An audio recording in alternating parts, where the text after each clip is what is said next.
제목을 인자의 때라고 정했습니다. 예수님은 하나님의 뜻을 이루러 오셨습니다. 하나님의 뜻에 우리 모두가 사용되어지면 얼마나 좋겠습니까? 그런데 어떤 사람들은 하나님의 뜻 가운데 사용되지 못하는 사람들이 있다는 것입니다. 예수님 안 믿으면 상관이 없습니다만 교회에서 열심으로 책선을 다하는 사람들 같은데 하나님께서 원하시는 때에 쓰임받지 못한다면 얼마나 그 인생이 안타깝습니까? 오늘 12장은 주님께서 나귀를 타시고 예루살렘에 입성하심으로 순환 주간이 시작되는 내용인 것입니다. 먼저 주님께서 왜 예루살렘에 찾아오셨는가? 한마디로 예수님께서 십자가에 달려 죽으실 때가 이르렀기 때문에 예수님께서 예루살렘에 오시게 된 것입니다.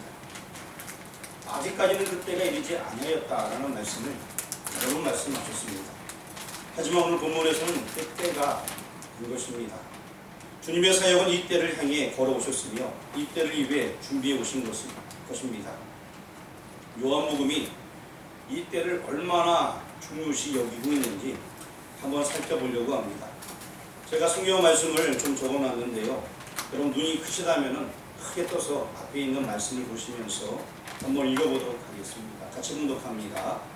예수께서 이르시되 여자여 나와 무슨 상관이 있나이까 내 때가 아직 이르지 아니하였나이다. 그렇습니다. 물로 포도주를 만든 이 사건, 그 사건이 있기 전에 내 때가 아직 이르지 아니하였다라고 예수님께서는 말씀을 하고 있습니다. 뿐만 아닙니다. 요한복음 7장에 가서도 7장 6절 말씀 같이 한번 봉독하도록 하겠습니다. 예수께서 이르시되 내 때는 아직 이르지 아니하였거니와 너희 때는 늘 준비되어 있느니라. 자, 내 때는 지금 됐다는 거예요? 안 됐다는 거예요? 안 됐다는 것입니다. 자, 그리고 7장 30절 말씀도 한번 같이 봉독하도록 하겠습니다.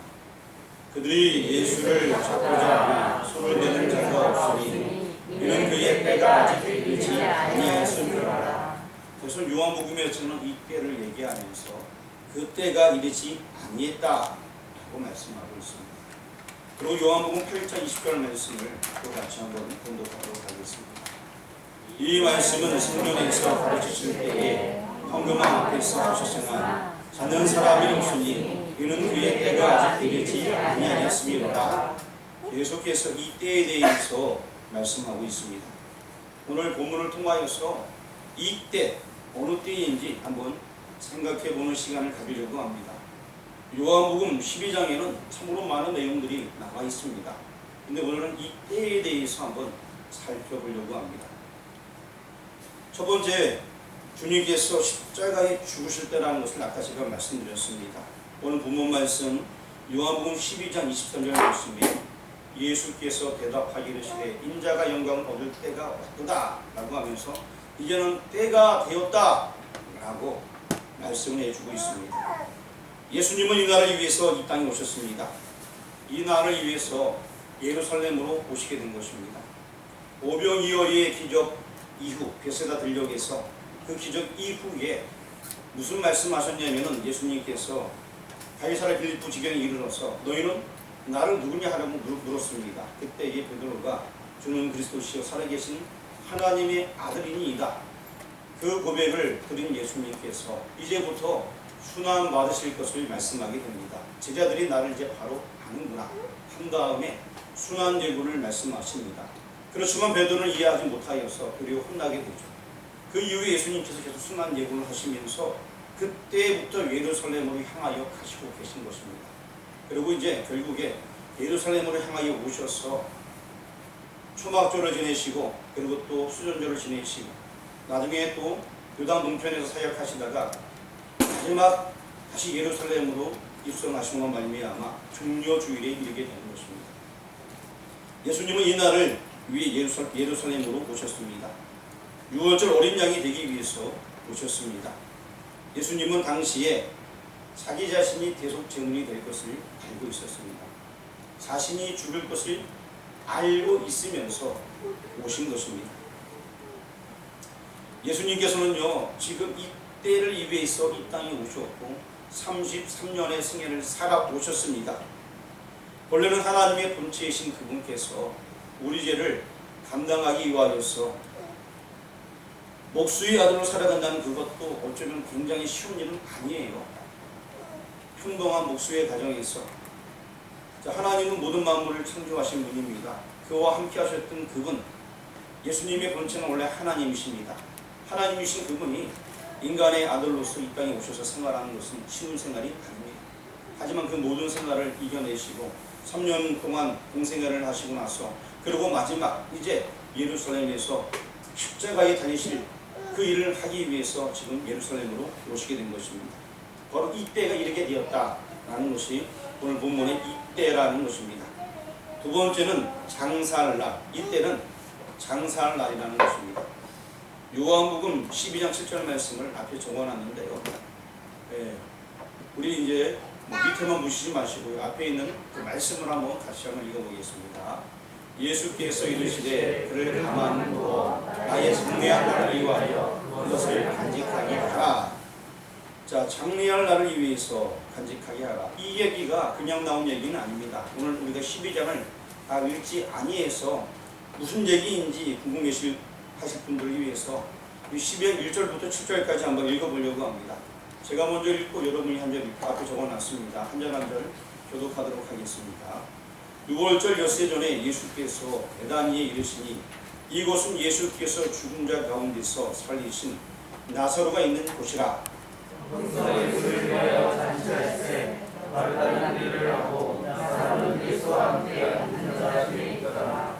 마리아는 지극히 극히 비싼 향유 곧 순전한 나드 한 근을 가져다가 예수의 발에 붓고 자기 머리털로 그의 발을 닦으니 향유 냄새가 집에 가득하더라. 제사 중 하나로서 예수를 잡아 가려는 자가 많은데 이 향유를 어찌하여 300데나리온에 팔아 가난한 자들에게 주지 아니하였느냐 하니, 내 말은 가난한 자들을 생각함이 아니요 그는 도둑이라 문제를 맡고 돈이 없는 것을 구속하리라. 같이 문독하겠습니다. 예수께서 이르시되 그를 가만두어 나의 장래할 날을 위하여 그것을 간직하게 하라. 아멘. 결국 이 여인은 옥합을 깨뜨려서 예수님께 기름 부은 연유로 대대히 전하라라는 그 말까지 듣게 되는 영광스러움을 얻게 되었습니다. 이 여인이 한 일은 예수님이 기름 부음 받은 그리스도이심을 확증해주는 일을 하였던 것입니다. 기름 부은 자들은 왕, 선지자, 제사장이었는데 이 여인은 그가 알았는지 몰랐는지 그 일을 자기가 깨우치고 한 것처럼 그 역할을 감당하게 된 것이고요. 또한 예수님의 장례를 준비하는 일이었습니다. 실제로 예수님께서 십자가에 달리신 이후에 무덤이 안치되었지만 기름, 원래 시신에게는 이렇게 기름을 바르게 되는데 그 기름을 바른 적이 없습니다. 그래서 여인들이 무덤에 갈 때에 그 기름을 준비해서 무덤으로 가게 되는데 이미 예수님은 부활하시게 되었던 것입니다. 이 기름 부음 받는 이 역할을 이 여기 나와 있는 여인이 감당했다는 것입니다. 그 여인이 그 역할을 자기 스스로 알고 있는지 모르겠지만 정말 마음을 다해서 자기가 가진 그 비싼 지금으로 따지면 3천만 원이 넘는 그것을 깨뜨려서 주님 앞에 드린 거예요. 그러므로 말미암아서 성경 기록에 남아있고 전해질 이름으로 남아있고 또한 예수님께서 나중에 십자가에 달리신 이후에 기름칠을 해야 되는데 그 역할을 미리 감당한 그 여인으로 성경에 등재되게 되는 것입니다. 나의 작은 헌신이 하나님의 큰 일을 할 수 있다는 것입니다. 나의 작은 헌신이 하나님께 쓰임받을 수 있다는 것입니다. 여러분들도 각자 생활에서 여러분의 작은 헌신이 있었을 거예요. 여러분의 작은 헌신을 통하여서 여러분의 가정이 아름다워지고 여러분의 작은 헌신을 통하여서 여러분의 친구들이 아름다워지고 여러분의 작은 헌신을 통하여서 여러분의 교회가 아름다워지는 일들을 경험을 했을 것입니다. 제가 이제 몇 년 전에 오사카에 가서 십자가가 망가진 교회를 고치신 적이 있습니다.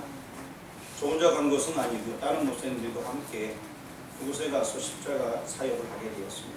지금도 이제 저희가 매년마다 7, 80교회에 어려운 교회 십자가 수리를 해주고 있는데요. 내원이 망가지게 되면 수리를 할 수 없는데 일본 지역은 더더욱 심합니다. 그래서 우리가 아는 사실은 일본에서는 한번 망가지면 고칠 수가 없다고 하더라고요. 그래서 왜 못 고치냐? 올라가서 내원만 갈아끼면 되는 거 아니냐? 라고 물어봤더니 거기는 장비가 오게 되면은 적어도 300에서 500만 원, 일단 장비값이 기본으로 사이즈 따라 다르지만 들어가게 되고, 장비 기사 한 명 오게 되고, 또 그 장비 앞뒤를 가로막아서 안전 지킴이가 2명 오게 되고, 그리고 아무리 작은 골목이라도 차가 다닐 수만한 그 골목에는 한 10명 정도의 안전요원들이 배치되어져서 도로 통제한다고 합니다. 그러니까 인건비만 해도 보통 1,500에서 2,000만 원이 기본 들어간대요. 수리 하나 하는데 돈이 많이 들어가서 할 수 없다는 것입니다. 제가 직접 일본에 가봤는데 7층 건물에 교회가 있었습니다. 그리고 그 이후에 2층 정도 더 높은 구조물이 있어 그 위에 종탑이 있었는데 굉장히 큰 교회이죠. 그래서 교인들이 많은 줄 알았습니다. 당시에 15명이 그 위에 출석을 하고 있었습니다. 그들의 자유업을 십자가 내원을 수리할 수도 없는 거예요. 그런데 저희는 아무것도 모르고 그 위에 십자가를 수리했고 내려오게 되었습니다. 그래 했더니만 나중에 하는 얘기가 이 오사카에는 약 300만이 270만 정도 거의 300만 가까이 살고 있는데 여기 오사카 전체에 4개 교회밖에 없다는 거예요. 이 교회에 십자가 하나를 치게 됨으로 말미암아 이 주변의 아파트 단지 이 모든 수만 명이 이 교회의 십자가를 바라본다 하는 얘기를 듣게 되었습니다. 그 이후에 또 고베 지역에 갔더니 거기는 또 5층짜리 건물인데 너무 잘 지어놨더라고요. 아주 멋있겠죠. 지하도 몇 층까지 있고. 그래서 담임 목사님 만나게 되었고, 담임 목사님은 물론 일본 사람이십니다. 그래서 얘기를 나누는 가운데 성교사님이 총정을 해주었고, 그 교회가 예전에는 신학교였다라고 얘기합니다. 그래서 교회에 이렇게 위층 올라가 보니까 인쇄기도 있고 여러 가지 전도지도 있고 성경 교재도 많더라고요. 그러니까 일본어로 되어져 있는데 예전에는 교인들이 많이 다녔지만 거기 일본에는 더 이상 복음이 전해지지 아니해서 나이가 점점 들어가면서 다 죽게 되고 지금 노인만 5명이 남아있다는 거예요. 위로 7층인 건물이에요. 그런데 5명이 여기 남아있고 예배당은 크기가 텅텅 비어있어요. 목사님이 이미 이제 지금은 이제 80 넘으셨을 그 당시 75세였나 그래요. 근데 그 목사님께서 아직 그 목회를 하고 계셨고 성도들은 다 목사님보다 많으신 분들이 4명이 출석하고 있었습니다. 다 여성도 분이셨어요. 자, 그런데 우리가 십자가를 고치고 내려오면서 제가 물어봤어요. 요 바로 옆에도 아파트가 막 있고 건물들이 이렇게 많이 있는데 십자가에 이렇게 불이 들어오면은 주변 사람들이 뭐라 그러지 않습니까? 라고 물어보니까 그 목사님이 하는 얘기가 여기는 십자가에 불을 켜도 종을 매달 쳐도 아무도 뭐라 그러지 않습니다. 왜냐하면 이 교회가 가장 먼저 자리 잡았기 때문에 건물들이 나중에 들어오는 건물들은 아무런 얘기를 하지 않습니다. 뿐만 아니라 일본이라는 땅은 종교시설에 대해서 대단한 호의를 가지고 있습니다. 왜냐하면 일본 사람들도 많은 신사가 있기 때문에 많은 우상이 있기 때문에 기독교도 하나의 어떤 종교시설처럼 귀히 여기기 때문에 교회에서 무슨 일을 해도 절대 뭐라 그러지 아니합니다 라고 얘기하더라고요. 근데 그 주변에 정말 그 엄청나게 아파트 단지 고베 그 지역의 교회 딱 그거 하나예요. 그 교회 하나. 십자가의 불을 밝히니까 그 목사님이 막 눈물 흘리면서 기도하시더라고요. 70년 만에 처음 키는 불이라는 거예요. 오래전에 망가졌는데 킬 방법이 없어요. 70년 만에 자기가 지금 어려서 십자가 불빛 본 거 말고는 본 적이 없대. 그 얘기를 하더라고요. 깜짝 놀랐어요. 우리의 작은 헌신이 어쩌면 그곳에서 놀라운 역할이 되는 것이고요. 뿐만 아니라 그 십자가를 보고 교인이 등록을 했답니다. 십자가가 없으니까 교회가 있는지도 몰랐던 거예요. 불이 들어오니까 저기 십자가가 있구나, 교회가 있나 보다 하고 옛적에 믿음 생활했던 사람들이 교회로 가게 되는 거죠. 우리의 작은 헌신으로 말미암아서 많은 사람들이 기뻐할 수 있고 예수님께로 돌아올 수 있습니다. 그리고 또 낙도 선교를 제가 28일부터 가게 됐는데 예전에 낙도 선교를 갔을 때에 그곳에 배를 타는 교인들이 목사님, 우린 십자가 없으면 정말 너무 힘들어요. 왜 그러냐니까 멀리서 며칠 만에 이제 집에 돌아올 때, 고기 잡고 돌아올 때 저기 높이 십자가에 불이 들어가 있으면 얼마나 마음이 편한지 모르는 거예요. 그런데 아무것도 없으면 깜깜하면은 마음이 답답하다 그러더라고요. 우리는 큰일 아니 가서 우리가 할 수 있는 것을 도와주게 되면은 엄청나게 큰일이 되는 것입니다. 뿐만 아니라 또 우리 교우들 가운데 매주마다 돌아가면서 청소당번이 있습니다. 그러니까 청소당번이 청소를 하든 청소당번이 아니든 누가 청소를 하든 간에 교회를 섬기는 분들이 참 많아요. 우리 교회는. 나의 작은 헌신으로 말미암아서 교회가 아름다워진다는 것은 모든 이들이 쾌적하게 예배를 드릴 수 있다는 것입니다. 또 매주마다 한창도 호응하게 됩니다. 누가 뭐라 그러지 않아도 내가 뭐 해올게, 내가 뭐 해올게. 나의 작은 헌신으로 말미암아 우리 교우들이 즐거워할 수 있다면 얼마나 좋습니까? 뿐만 아니라 설거지하는 것도 나의 작은 헌신입니다. 뭐 큰 거 아니에요. 그 작은 헌신으로 말미암아 모두가 깨끗해질 수 있고 아름다워질 수 있고 나의 작은 헌신이 나도 모르게 아주 큰 일이 되는 경우가 있습니다. 또 한 가지 제가 얘기를 더 들려드릴까 합니다. 제가 여기 온 지 2004년도에 오게 되었습니다. 그때 얼마 안 됐을 때에 여기 옆에 김일기 할머니라는 분이 살고 계셨습니다. 지금은 이제 바울간 그쯤 됐을 거예요. 그 집이요. 그 집인지 그 여기 집인지 그런데 거기에 사셨을 때에 제가 가끔 집에 들렸어요. 그 노인분들 집에 들렸는데 방이 너무 차가운 거예요. 전기장판을 켜놨는데 그 당시 겨울은 굉장히 추웠거든요. 지금도 뭐 겨울은 춥긴 하지만 제가 처음 왔을 때 영하 38도인데 새벽에 내려갔으니까 굉장히 추웠습니다. 근데 방이 너무 추워서 왜 이렇게 춥냐라고 물어보니까 어저께 딸하고 사이가 와서 불을 붙이고 난거리에서 붙이고 갔는데 그런데도 아직 춥다라고 얘기하다가 전기장판을 틀어놨는데도 이불을 몇 개씩 덮어서 추워갖고 막 그렇게 계신 거예요. 그래서 저는 뭐 보일러 잘 몰라요. 이렇게 보니까 예전에 제가 다른 교회에 있을 때에 교회 밭을 좀 갖고 본 적이 있는데 그렇다고 농사 진 건 아니고 교회 밭에 뭐 물을 대고 이런 역할을 했었어요. 오리 좀 치고 막 이런 일 때문에. 그래서 그 모터를 보니까 보일러가 위에 모터가 달려있는 거예요. 물을 끓여서 넣어야 되는데 아마 그 끓여놓는 공간이 잘 물이 안 끌리는 것 같더라고요. 많이 생각해 보니까 보도를 밑에 달면은 물이 뒤에 있으니까 그 위능으로 돌아가지 않을까 싶어서 보도를 뜯어서 밑에다 한번 달아봤어요. 그랬더니만 30분 만에 금방 바닥이 따뜻해지더라고요. 이게 좀 뭐가 좀 모자라서 안 됐구나. 돌고 나니까 그 노인분이 얼마나 좋아하시는지 굉장히 기뻐하시더라고요. 만약에 그 보일러를 모르겠어요. 누군가는 고칠 수 있었겠지만 아무도 안 줬다면은 그 노인분은 어떻게 될지 큰 추운 겨울에 어떻게 될지 모릅니다. 하나님께서는 우리의 작은 헌신을 통하여서 하나님의 일을 하시는 겁니다. 물론 여러분들은 아마 더 많은 일들을 인생 경험 가운데 많이 하셨으리라 봅니다. 그렇습니다. 여기 지금 한 여인의 작은 헌신, 사실 작은 헌신도 아닙니다. 엄청나게 자기 것 다 드리는 헌신이에요. 그 헌신으로 말미암아서 정말 두고두고 기억에 남는 그런 역할을 감당하게 되었습니다. 우리 여기 모이는 교우 여러분들, 우리가 할 수 있는 것 가지고 섬긴다는 것 너무나 큰 일인 것입니다. 또 여기 보면 나귀도 등장하게 됩니다. 우리 12장 14절 말씀 같이 한번 읽어보겠습니다. 예수는 한 어린 나귀를 보고 타시니 나귀를 타게 되었습니다. 뭐 이 어린 나귀가 뭘 알겠습니까? 그러나 이 나귀도 준비가 되어졌습니다. 하물며 짐승도 하나님의 은혜 가운데 쓰임 받습니다. 이 땅에 한 번 사는 우리 인생을 하나님께 쓰임 받는 게 얼마나 행복하고 좋은 일인지 여러분 기억하시길 바랍니다. 저기 뒤에 보면은 물통이 있고 물통 옆에 종이컵이 있어요. 거기 주황색을 딱 누르면 종이컵이 하나씩 딱 내려오거든요.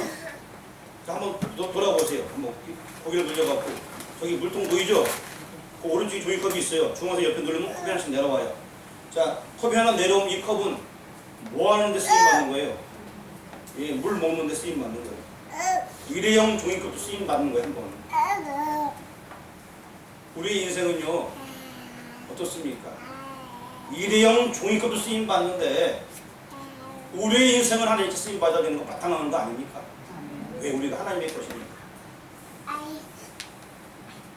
입으로만 하나님의 것이 아니라 정말 우리 삶 자체 전체가 하나님의 것입니다.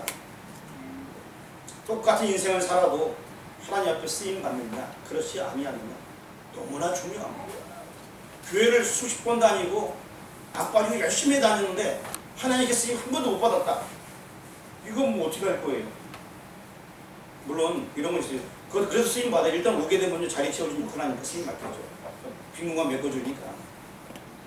일단 나오면 50분 성공하게 나오다 보면 부스러기는 받게 됩니다. 근데 여러분 이야기는 잘 쓰임 받길 바랍니다. 옆사람과 인사 나누길 바랍니다. 잘 쓰임 받읍시다. 잘 쓰임 받읍시다. 자, 인사 안 하는 사람부터 인사하기 바랍니다. 잘 쓰임 받읍시다. 잘 쓰임 받읍시다. 쓰임 받기를 원합니다. 자, 우리 스가랴 9장 9절 말씀 한번 읽어보겠습니다. 시온에 따라 죄송합니다. 다시 읽겠습니다. 시온에 따라 그의 기뻐할지어다. 예루살렘에 따라 즐거이 부를지어다. 보라 내 왕이 내게 임하시나니 그는 공의로우시며 구원을 베푸시며 겸손하여서 나귀를 타시나니 나귀의 작은 것곧 아기 새끼니라. 그렇습니다. 스가랴 선지자는 예수님 오시기 전에 약 450년에서 500년 전에 선지자입니다. 그런데 이 선지자 이유를 통하여서 메시아가 나귀 타고 입성할 것을 미리 예견했습니다. 그랬는데 그 말씀 그대로 이 나귀가 쓰임받게 되어졌습니다. 여러분들은 하나님의 쓰임이 특정한 믿음의 백성들입니다. 여기는 나귀도 쓰임받았습니다. 여러분들은 정말 하나님의 은혜 가운데 쓰임받는 믿음의 교회를 되길 주의 이름으로 축원합니다. 아이들 떠들어도 괜찮아요. 우리 아이들 소리만 들어도 굉장히 좋거든요. 이 동네는 아이가 없어요. 오래간만에 듣는 소리들입니다.